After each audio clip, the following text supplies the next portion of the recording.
ঘরের ভিতরে আনিয়া পড়তে এই জলের তলায় কিন্তু আলু আছে আর 3 ভাগ খেতেই আসলো। 1000-এর নিচে কিছুই পাওয়া যায় না। 15 মিনিট পিছর তাই বৃষ্টি মিনিটের পরে খালি গল্প করছে পাঁচশো বড় বড় পাথর এই দেখো কেমন বড় বড়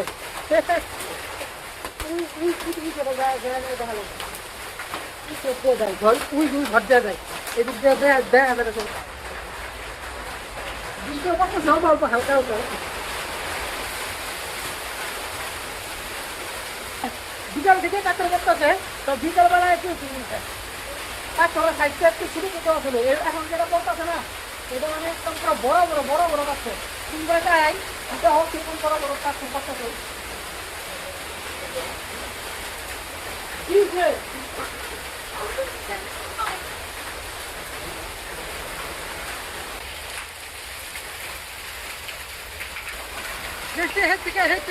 চিল্লাইতেছে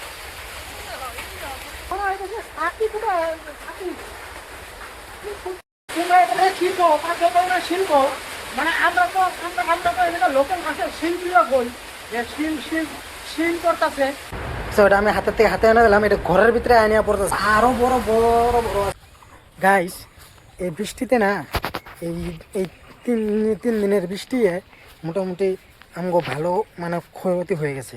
মানে আলু আসলো ইয়ের মধ্যে এই তোমার ক্ষেতের মধ্যে আলু আসলো, আলুগুলা উঠানি হয় নাই। এই বৃষ্টি পরে সম্পূর্ণ একদম ডুবে গেছে, সম্পূর্ণ বুঝে গেছে। খালি সামথিং অল্প একটু সামনে একটু খালি উঠানি হয়েছে। আর মোটামুটি 4 ভাগের 1 ভাগ উঠানি হয়েছে আর 3 ভাগ খেতেই আসলো। এখন মানে এটা সব পচা লায়াকে গেছে। মানে এরকম অবস্থা এটা আর পেশার মতন আর অবস্থা নাই আর কি। এরকম পরিস্থিতি করে দেখাইতেছি, তোমরা দেখো জিনিসটা কীরকম হয়েছে। এই যে সম্পূর্ণ ক্ষেতটা যে আছে ওই সাইডেও বাকি আছে, তারপরে এই সাইডেও আসলো, এই সাইডেও বাকি আছে। মানে খালি এই সামনে একটু খালি এইটুকু খালি উঠানি হয়েছে। ওই যে পিছনে দেখতেছ না, ওই যে পিছনে ওই পিছনে একটুকু আছে বাকি ওইটা কমছে। এই জলের তলে আলু আছে, এই জলের তলে কিন্তু আলু আছে। আর কি বাড়ির মানুষ সবার মন পুরো খারাপ, কারণ পুরো কষ্টর ফল, পয়সা খরচ কষ্টর ফল সম্পূর্ণ বেকার গেল না। এই বছরটা আর কি বিরাট খারাপ শুরু হইলো আর কি। এখন আগের বছরে হয়েছিল, আগের বছরে কিন্তু আলু কম হয়েছিল, কিন্তু করা হয়েছিল, কিন্তু আলুটা ভালো হয় নাই। কিন্তু এবার কিন্তু আলু মোটামুটি ভালো হয়েছিল। এবার আলু খারাপ হয় নাই, কিন্তু আলু একদম টনটন আলু হয়েছিল। কিন্তু বৃষ্টিতে সম্পূর্ণ মায়ের খাওয়া গেল। তারপরে এইটু জায়গা হয়, এইটু জায়গা সম্পূর্ণ এইটু জায়গা আলু আসলো, কিন্তু সম্পূর্ণ এইটুকু জায়গা ডুবে গেছে। এগুলা কিন্তু আলুর কেল, কিন্তু এগুলা সব এগুলো আলুর কেল। এই যে আলু সব কিন্তু এগুলো আলু আছে, কিন্তু এটা উঠানোর মতন পরিস্থিতি নাই আর কি। এই যে দেখা গেছে যাও একটু উঠে মোটামুটি 20% উঠায় নাই করা যেত। কালকা শিল্পর কারণে আরো একজন সম্পূর্ণ চাল ধরে গেছে, পচে গেছে, খেতে বুঝছে গেছে। এটা উঠায় নিয়ে যদি তুমি বাড়ি তোরা হও তাহলে একদিনের মধ্যে পইচা যাবো, এরকম পরিস্থিতি। আর কালকে যে বড় বড় শিল্পর কারণে আরো বেশি ক্ষতি হয়ে গেছে। এত কষ্ট করার পরেও যদি এগুলো জিনিস এরকম ভাবে হয়, ভগবান হেঁটে এরকম ভাবে যদি ক্ষতি করে, তাহলে আর কি করা যাবে, তাই না? যাই হোক, এখন ভগবানে যদি এটা চিন্তা করছে যে এরকম করে হোক, কি আর করা যাবো। ওর উপরে তো আর কিছু করার নাই, এর উপরে তো কিছু কথা কোয়ার নাই, উপায় নাই, তাই না? তো এরকম হিসেবে ঘটনা না, পাতা দেখা যেত না এরকম ভাবে আমের ফুল আইছিল। কিন্তু এই 20-3 দিন বৃষ্টিতে ফল হওয়ার মতন ক্যাপাসিটি যে ওই ফুল একটাও টিকে নাই। দেখো গাছটাতে দেখছো, এই গাছটার মধ্যে কিরকম ভাবে ফুল আইছিল, কিন্তু ওখানে একটা ফুলও নাই, সব পড়ে গেছে। আর একটা গাছ আছে ওই জায়গায়, আমাকে বাড়ির ভিতরে 3 দিনের বৃষ্টিতে একদম সব টোটাল নষ্ট করে দিয়েছে সব কিছু। মানে উঠে ক্ষেতের মধ্যে রাখা হয়েছিল না, ভাবছে যে একদিন পরে আনুম আর কি। তো যেদিনকা রাইতে মানে তাও দিনকা আনা হইতো আর কি, কিন্তু সন্ধ্যা হয়ে গেছিলো, উঠাতে সন্ধ্যা হয়ে গেছিলো, এই কারণে আর কি আনা হয় নাই। ভাবছি যে থাক এক রাত থাক, পরের দিন আনুম আর কি। তো পরের দিন পুরো বৃষ্টি পড়ে গেছে, খালি এই সামনেটুকু উঠানো হয়েছিল, পরেরটুকু বৃষ্টি পড়ে গেল। বৃষ্টি পড়ার কারণে ওইটুকু যেটুকু বস্তার মধ্যে ভরে রাখা হয়েছিল ওইটুকু মোটামুটি 40% বিচ্ছে, 60% ঠিক আছিল। যাই হোক পরে ভিজাটা উঠে কি করা লাগবে, পরে ভিজাটাই মোটামুটি আনা হয়েছে। এই দেখো এটুকু উঠে রাখা হয়েছে, এই কটাই। আর যদি সম্পূর্ণ উঠানো হইতো এইটুকু জায়গা কিন্তু পুরো ভর্তি হয়ে যেত, কিন্তু কি আর করবো। এটুকু এই যে তো সব কিছু যেগুলো তো কেতা দেখছো, এইটুকু জায়গায় পুরো ভিচ্ছে সব। মানে ওই গাছগুলো তো একটা টিকা নাই, মোটামুটি সব শেষ হয়ে গেছে। এই গাছের মধ্যে কয়েকটা আছে আর কি, মোটামুটি আর কি টিকবো আর কি, মোটামুটি আদা আর কি আদা আছে আর কি আমাদের বইল আছে কয়েকটা হ্যাঁ সালামটা ভালো আছে খারাপ না খায় আঁকে অবুরিয়ে পাকলে ভালো লাগে কিন্তু একটা কিরকম জানি স্যান করে এই কারণে আর কি ভালো লাগে না আবার আরও দুই তিনটা গাছ আছে এই সাইডে ওইটার মধ্যে একটাও টিকে নেই আলু আর কি আলু মানে বইনের জামাই আর কি হয়ে গেছে আর কি যে এইটুকু আমারে দিবি এইটুকু আমারে দিবি এই ভাগটা আমার এই ভাগটা তুমি কিন্তু এর ভাগ্যত হইলো না আর কি সম্পূর্ণ আলু নষ্ট হয়ে গেছে তাহলে এর ভাগ্যত কি আমরা উঠা করে পেলাম না তাহলে আর হ্যাঁ কেমন পাবো এরকম কিছু ঘটনা আর কি এর ভাগ্য নাই আর কি এক হয়ে গেলো যে এই ভাগটা আমার এই ভাগটা আমার কিন্তু এর কোনো ভাগ্য হইলো না আর কি এরকম কথা আর কি এই কারণে আর কি যেটা তো কইলাম আর কি যে এইটুকাই কয়ে গেলো কিন্তু এর কাম হইলো না এর ভাগ্যত হইলো না আজকে এবার গাইস 4টা বেজে গেল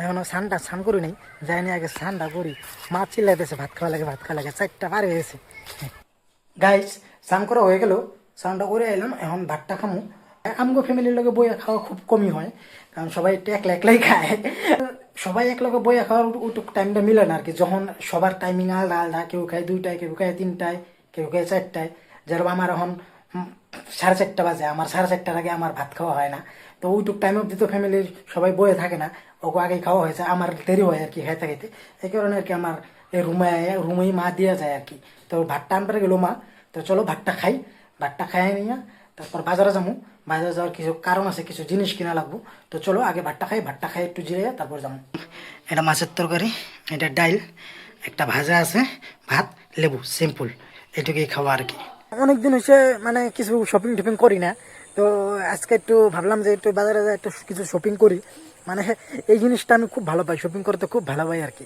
তো মোটামুটি একদিন হয়ে গেছে কিছু কিনাকানি করি না অনলাইনে অর্ডার করি নি আমরা মার্কেটে যাও কিনে নিই তো অনলাইনের থেকে মার্কেটে যাই আমাকে ওই জায়গায় একটা শপিং মল খুলছে না বীজ নিতে ওই শপিং মলে যাই দিই ওই জায়গায় একটু দাম বেশি একটু মানে 1000-এর নিচে কিছুই পাওয়া যায় না তাও যাই দেখি কি হয় পাওয়া যায় কি না যদি বাড়ির থেকে বাইরেও সন্ধ্যাবেলা তাহলে আর তখন চা খাই না বাজারে এমনি চা খাই তো চাটা খাইলাম বলো চলো যাওয়া যাক এখন শপিং করবার শপিং মলে চলো এই যে শপিং মল ঢুকতে কারেন্ট গেল 15 মিনিট পিছত কিয় কারেন্ট নেই কারণ 15 মিনিট পরে যাওয়া লাগবে বলে 15 মিনিট পরে যাই এনেকে পরে কারেন্টের রিস্টা ভিতরে মনে কিছু একটা সমস্যা হয়েছে এই কারণে 15 মিনিট পরে যাবার গেল ঠিক আছে দাঁড়াই 15 মিনিট আর পরে যাই কারণ মনে হইতেছে এটা ওপেন হবো না আর কি মনে হয় কিছু একটা সমস্যা হয়েছে ভিতরে হয়তো টেকনিক্যাল তো এই কারণে আর কি একটু পরে যাবার কইছে কিন্তু যেরকম পরিস্থিতি দেখা যাচ্ছে ওগো মানে স্টাফরা যেরকম দৌড়াদৌড়ি করতেছে মনে হয় স্টার্ট হবো না তো আজকে আর শপিং করা হইলো না তো জায়গা বাড়ি তো যে আবার জেঠি ফোন করতেছে একটু কাম আছে বাড়ি তুলবো জেঠারে একটু ইঞ্জেকশন দিয়ে দেওয়া লাগে জেঠারে এই কারণে তাড়াতাড়ি বাড়ি যাওয়া লাগতেছে তো আজকে আর তাহলে শপিং করি না তাহলে কালকে শপিং করুন তো কালকে আমার তাহলে আবার চলো বাড়ির যাই ঠিক আছে গাইস বাড়িতে পাইলাম যদি ব্লগটা ভালো লাগে অবশ্যই সাবস্ক্রাইব করবা অবশ্যই লাইক শেয়ার করবা তো আজকের ব্লগটা এই জায়গায় এন্ড করলাম সবাই সুস্থ থাকো ভালো থাকো হর হর মহাদেব।